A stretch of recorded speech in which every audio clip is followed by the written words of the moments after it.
Hola,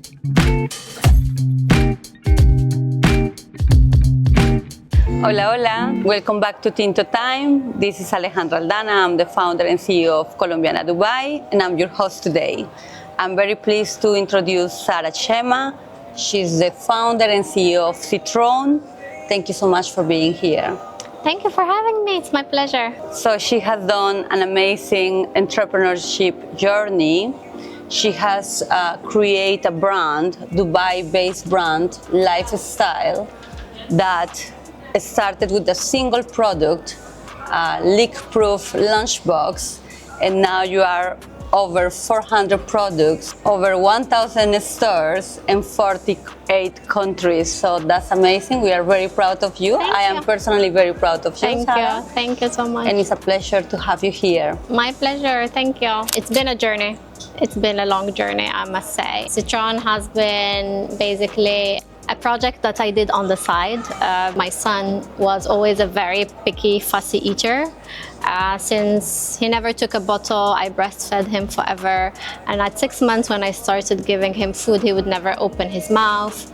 And finally, when he reached the nursery stage, every time I take him to nursery, he wouldn't eat because his food would touch. So if the rice touched the strawberry and became a little bit red, he wouldn't eat anything the whole day. And then I became that parent that had to pack so many small containers, snack one, lunch one, because if they opened the snack before the lunch, he wouldn't eat his chicken. Anyways, it was a disaster.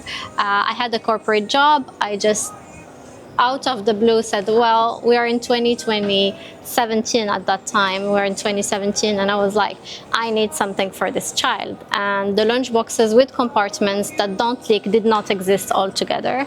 And this is where I came with the idea. I literally did it on the side. I had no idea about trading, about anything. And this is how Citron was born. Amazing story. So it's all become from a needs of your son. Yes, yes. Which yes. I think is a very important point for us as a moms, right? And how did it happen to take a decision to leave the corporate world to start the journey of entrepreneurship? So basically, I launched Citron officially in 2018. It started working on it in 2017, 2016 when my son was born, but we only launched in May 2018. And when I launched, it was still a side fun project. I didn't have a team. It was small. I was working my corporate job and doing this on the weekend and the evening, just as a fun project. And I realized that it gave me a lot of joy and personal satisfaction as a project to create something. I didn't know I had a passion for that. I only realized it when I started designing the product. I never knew I even could design anything or things. So you designed it yourself? Yes. I mean, I drew it. I knew exactly what I wanted in my mind. But then obviously we used designers and factories and stuff for the technical side. But I exactly knew what I wanted. Like even the compartments, I measured them. I knew the depth. I knew everything. So that was a side project for me that I really, really enjoyed doing. And then with time, we launched. And when we launched, it picked up immediately. Like I remember when we designed the product, the factory asked me to order 3,000 units as a minimum order quantity to operate the mold. And I was like, how am I going to sell 3,000 products? To who? How do we ship them? Nothing. I knew nothing. And basically we launched without website, without marketing, without Instagram page, without influencer, with nothing. And I sold the 3,000 pieces in 3 weeks. And then I received a call, I remember at that time, from the retailer, the online retailer, saying, well, now I need 11,000 because the trend is like this. And I was like, what do you mean 11,000? That was just something for fun. And actually, this is how it started. I realized that we hit onto something. And from the lunchbox, we did the snack box, then the water bottle, then the bag. So it was always one after one, coming from a need of my own kids. I stayed in corporate until 2020. Okay. So it was like I built it for 2 years, and then after I had my twins in 2019, I wanted to spend more time with them.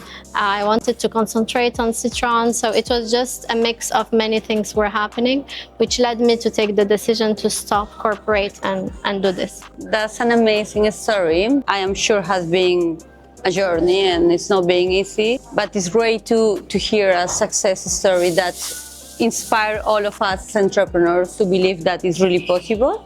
So thank you for sharing that, Sara. I would like to ask you, what was your strategy to scale the business? Like you started having fun and then suddenly you go 3,000, 11,000. Then, the baby became bigger, right? And bigger. So what was the strategy? So basically, after we were really doing well online, I decided to go offline. So the first step was to sign with retailers. So we started selling at Borders, we started selling at Virgin, we started selling in so many stores here in Dubai. So that was the first step. I think once we started selling in retail, we became even more popular. And then we approached distributors. And this is where the business really picked up, because then I approached distributor for the whole GCC, and then they were able to start selling GCC and start spreading. And then with time, we started investing in product development, patents, creating products that we thought really were important for a parent and the kids. And we approached distributors. We started approaching distributors everywhere and saying, look, we have a great product, do you want to try it? Those conversations take forever. We're a brand that is based in the UAE. Nobody knows about us. So for like a British distributor, a French distributor, a Greek distributor, anywhere, I distribute worldwide, for them to trust a brand that is new coming from Dubai and be willing to distribute it with their big brands was a challenge, because I needed to confirm that we are safe, that we can follow all the rules and regulations for every single country. The requirements are different, that we had the stock level, we had the cash to continue producing while they were selling, because no distributor wants to be with a brand that doesn't have stocks. But it was not easy to convince them, but we did. And I think there was also a network effect. Once we convinced few big distributors, they started spreading the word between them that they got this amazing brand that is working for them. So they also helped us bring more distributors, because at the end of the day, like if you take a big for example, a big stroller brand, they already have appointed distributors everywhere. So once you go with one of their distributors, they usually do meetings between distributors so they know each other, and they start saying, who is your top performing brand now? And we started coming as top performing brands more and more for many distributors. So they're like, did you hear about this brand? Did you hear about this brand from Dubai? And then this is how we started scaling. Obviously, I'm very happy when I walk, I don't know, in Spain and I go to El Corte Inglés and my products are there. And I feel like that sense of joy saying, okay, those are big stores and I am from Dubai and I am there. And I receive messages from people telling me, oh, I'm so proud of you. I was in Italy and I saw your product here, or in France, or my friend was in Switzerland just a few weeks ago and she sent me a picture. She's like, you're in Orchestra, which is the largest kids product store in Switzerland with like more than 70 stores. So it takes time, but then when it happens, it does. I'm proud of you, Sara. Thank you. I know it's not easy as an entrepreneur as well myself. Yes. And to see where you are now, it just inspired me personally to believe that it's possible. It is. I saw that you are the first female brand that has been funded by Arsan BC's capital, right? I am not their first female. I think they invested in another jewelry business in Canada. But in the region, I am their first non-tech, non-fully tech portfolio company female led. That was another journey. Fundraising is always a journey. I'm currently fundraising again for my Series A, and it's always a lot of fun. Fun and learning, yes, right? Yes. Because I believe this sort of steps requires a lot of discipline, vision, work. Let's see when Colombiana goes to that step. Sure, very soon. It happens all very fast. Inshallah. So today Citron is in 48 countries, 1,000 stores plus 1,000 stores. What has been the biggest challenge? And let's just speak here very frank. I had so many challenges. Like, I honestly could sit and write, not a book, an encyclopedia of challenges I had to go through. I think funding was difficult because Corona hit and I was fundraising during Corona, and the schools were closed, my numbers were down, and I still had to fundraise. And that was really hard because at that point of time, I didn't know if I was out of work. I had my twins, they were babies. They were they were born in November 2019, and I left, I think, in March 2020, my job. So I didn't have a job anymore. The cash in the business was really low because the schools were closed, so nobody was using a lunchbox or water bottle or anything. And I think that was really a challenging time for me because I didn't know if the business was going to continue or no, and how. So I had to work extra hard, find ways, find solutions to actually bridge the gap and carry on.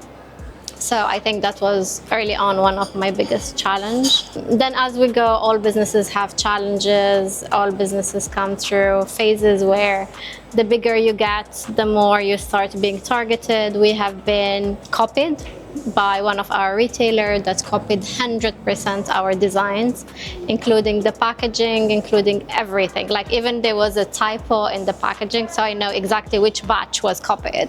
They even copied the typo, they copied the font, everything, and then they reduced the prices by 30%. We have replicas every year coming from nowhere that try to play the price. I mean, it's a blood battle because it's a very competitive market. And yeah, challenges. I don't think I walk into the office every day without a challenge. That doesn't happen. If my day doesn't have a challenge, something is wrong. I'm like, hey, what's happening? Everything is gonna fall. The wall, something, I'm expecting anything. I'm like, okay, wait, nobody came to me with a problem. I don't know who's gonna call. But like, I think the role of a CEO at the end of the day is to come up with solutions. And that's my role. 90% of the time is really just to find solutions for every single thing. I'm very, very lucky that I have an amazing team. I think with time I was able to build a team that takes on a lot of responsibilities now. But yeah, challenges are part of the business. That's great, because I'm sure a lot of entrepreneurs are always on that roller coaster, like believe, not believe, shall I close, shall I continue, it's going to happen, it's not going to happen. It's important to always believe in your project and keep going on. Yeah, I think, look, consistency for me is more important than the end result. If you consistently do something every day, no matter what happens, you go to work, you push, you're depressed, I've been going through a lot of personal issues as well, and irrespective of that, I had to carry on, and that was really, really, really hard. But for me, consistency is what makes it or breaks it. Something else that I noticed in entrepreneurship, and I don't know if people say this enough or no, is that the highs are really high and the lows are really low. Like when you hit a big milestone, you're so happy, you're high, everything. And then when you hit down again, it's so down. So it's like you have that like opposite ups and downs, is like almost crazy. You're like bipolar or something, you know what I mean? It's two words that come together, but they're very, very different. They also motivate us, right? Those ups and downs. Yes. When you are up, okay, you enjoy it. And when you are down, it's a challenge to continue and to keep going. Yes. I agree with you. I started my business even in a wheelchair. So starting from there, as you well said, for us as leaders is to find solutions. This is also being my journey, a lot of challenges. Also very lucky to have a great team that keep us going on and believing in what we do. Yes. But as you say, discipline is something I will advise to entrepreneurs. That's something I didn't have much before as a Colombian, as a proper Latina. I was not that disciplined. Now a bit better. Getting better every time, because we learn through the journey, because also we fail a lot, and that helps us to improve personally and professionally. Mm-hmm. And that's something I'm very proud that I have achieved myself, to become a better professional. Also, the fact that we are moms, it's a big challenge because sometimes you have to let down your kids several times for so many reasons, and then the guilt comes, and you are like, what shall I put first? It's difficult, it's challenging. That's why I love to speak to female entrepreneurs, especially moms, and we do a bit of everything. So that's something I wanted to share myself as well, because we are actually in the same page. Yeah, a lot of time I've been asked, how do you balance everything? And my answer is always, you don't balance, you just do. Today, I have to focus on work because I have a contract to sign, I have investors to meet, I'll do. Tomorrow my kids are sick, I'll just take them to the hospital. Like, it's every day what comes to you. But balance as such, and I think it looks nice from the outside because you look at the person, you're like, oh, you train, oh, you do this, or you do that. So you think that they're able to juggle everything and they found the formula. For me, there is no formula. It's like every day I wake up, I have a schedule, I follow my schedule. Things happen in between. The school calls and say the kid is sick, I drop everything and I go. Yeah. Well, that's it. That's the story of our life. Exactly. What can I do? And especially when you're like a single mom, it's even more difficult because then you have nobody to call. You have to go. You have to go. That's it. Yeah. That's so true. I'm also a single mom, so yeah, I understand. We bond. So we spoke about the challenges. So how Sara and Chemmaa find her place to relax, or how is the way for you to have your own time? So there are many things that I do for myself. First of all, I have invested a lot in my mental health. So I do go to therapy every week. And for me, that 1 hour therapy that I spend with my therapist is my reset time. Because within that 1 hour, I don't use my phone and I'm just like letting everything go. So that helps me a lot. I also train a lot, a minimum of 4 times a week. That helps my mental health again. So for me, I do believe if your mental health is at a good level, there's so much you can do. And basically be in a better physical shape, and everything comes also from being self-conscious about yourself, loving yourself, and that you can only reach if your mental health is in check. I won't say that I go to nature and all that stuff a lot because I really don't have the time. But if I were to have the time and I'm not with my kids and all that stuff, for me, I really enjoy just sitting in quietness and stillness, wherever it is. I actually started, after doing therapy, really enjoying my own company and being alone, so I don't even feel the big need of always having people and stuff like that.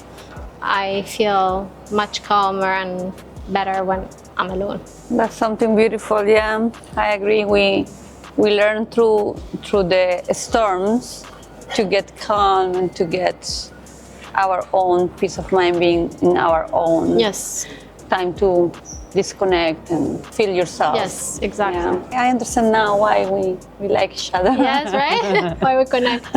Yes. So what is the next step for Citron and for Sara? So for Citron, we have a lot coming up. We're launching a new range of products that are targeting young adults, more on the lifestyle hydration. So we know we live in Dubai, everybody exercises, everybody's carrying a water bottle, a tumbler or anything. So we're launching it's under Citron, but it's gonna be a new baby that's gonna have its own identity and everything. So that's a big project we're launching for January next year. Products are already in production. So now it's all the marketing, the branding and everything to launch it. So that's what's coming up as a big thing for Citron. We obviously are fundraising and we continue expansion and business as usual, pushing everywhere. But in terms of something new and exciting, this is what we're working on now. We wish you all the best in Thank that you. journey, and Thank I'm you. sure you will do great. I hope so. Thank you. I'm sure. As a last part of our Tinto time, I would like to ask you, I know that we discussed already about being disciplined, constant, but what piece of advice could you really give to entrepreneurs that are struggling, that are doubting about their journey? For me, there are many things that helped me. I have some case studies that has been written about Citron by INSEAD Business School and stuff like that. And the aim of that case study was how do you tell entrepreneurs that not having money is not the end of the equation, is that you can still build a business without having the cash, because there are other ways of getting finance that we don't talk about. You can get finance by your suppliers, you can get finance by your customers if you give them better margins. There are other ways of finding money that are not always obvious to everybody, because everybody will say, well, if you don't have $1 million, don't do it. But there are ways that you can still do it if you are smart about contracts and building relationships and stuff. That gives you a little bit of time to start building with not everybody is sitting on millions of dollars and is launching. I mean, I raised not a lot of money, but together with that money I raised and all the facilities I'm getting from suppliers, from many, I am able to grow the business without the need of too much cash injection all the time. So for me, be smart about where you find the money, and not having the money is not a killer, is actually how you're smart about going like a little bit behind, using your network, using your capacity to convince people to sell your dream. Because I hear a lot of time, well, I didn't launch because I didn't have the money, I didn't launch because I didn't have the money. And then people spend a lot of time doing amazing business plans that are scary. Yeah, obviously if I sit today and make a business plan, I would, to relaunch Citron, I would need 10 times what I have needed at the end. For me, don't get stuck in the business plan, don't get stuck in the numbers. Start small, build the network, and then slowly find ways that are not always your very common, straightforward ways of getting the financing. I think financing is key for any entrepreneur and any business. That's a great advice, actually, because many people doesn't give the next step because they feel they don't have enough capital. Yeah. So there is other ways. Mm-hmm. I think get a mentor and surround yourself by people that know, that can help you and have the best interest in heart for you.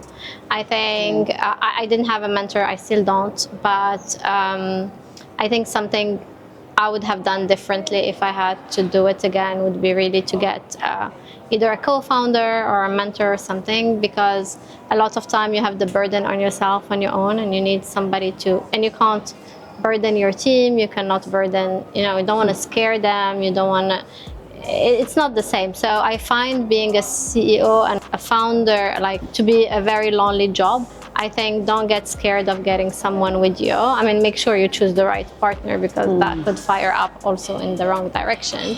But overall, having either a mentor or a co-founder or someone that could guide you early on is very important. At least you don't waste money and time learning things that are very obvious and everybody learned already long ago. So I like the idea of mentors, of community, using your network, like what we do, where like I am happy to always like give you the shortcut, because I've done it all, and then at some point I'm like, this is what works. So yeah, this is what I would advise. That's a great advice, and actually you have been mentoring for the last period with me, and I appreciate a lot. And because it's a shortcut, right? You already passed, so to have those helps are really important.